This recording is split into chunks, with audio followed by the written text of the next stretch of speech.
Bonjour à tous et bienvenue pour ce nouvel épisode de Faites le papier. Ce jeudi, direction le Temple du Galop, l'hippodrome de Paris-Longchamp pour le Quintet Plus du jour. Le prix de la Fontaine Carpeau, un handicap réservé aux chevaux âgés de 4 ans et plus et disputé sur 2000 mètres. Dans cette course des plus ouvertes, j'ai décidé de détacher 6 chevaux et je commence directement avec celui que j'ai placé en tête de mon ticket, le numéro 8, Dourian. Un pensionnaire du très en forme Gérard Mossé qui s'est déjà imposé au niveau Quintet Plus. Ses dernières sorties montrent qu'il monte peu à peu en condition pour cette année 2025. Il vient de se classer deuxième d'un cheval pris en 48 de valeur. Lui, en 38 de valeur, me semble assez compétitif dans ce type de tournoi. Il a sûrement été préparé avec le plus grand soin par son mentor pour cette course.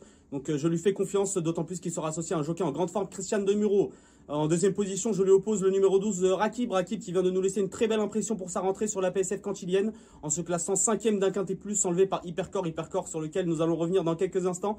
Mais Rakib nous laissait une très belle impression ce jour-là sur une piste où il est très difficile de revenir dans l'arrière-garde. Il s'est déjà mis en valeur dans ce type de tournoi, donc avec une course dans les jambes, il est sûrement monté en condition. Attention à ce Rakib, il peut disputer la victoire. En troisième position, j'ai placé justement le vainqueur de cette course, le numéro 3, Hypercore, qui avait littéralement déposé l'opposition ce jour-là. Il a été très lourdement pénalisé, mais je pense qu'il a encore la marge nécessaire pour s'illustrer à ce niveau. D'autant plus que Maxime Guillon lui renouvelle sa confiance au départ de ce Quintet Plus. En quatrième position, Ganas, bien connu à ce niveau, bien connu des quintéistes, comme on le dit souvent. Il s'était d'ailleurs imposé à ce niveau de la compétition en novembre dernier. Il a prouvé par la suite qu'il était toujours compétitif malgré la pénalisation.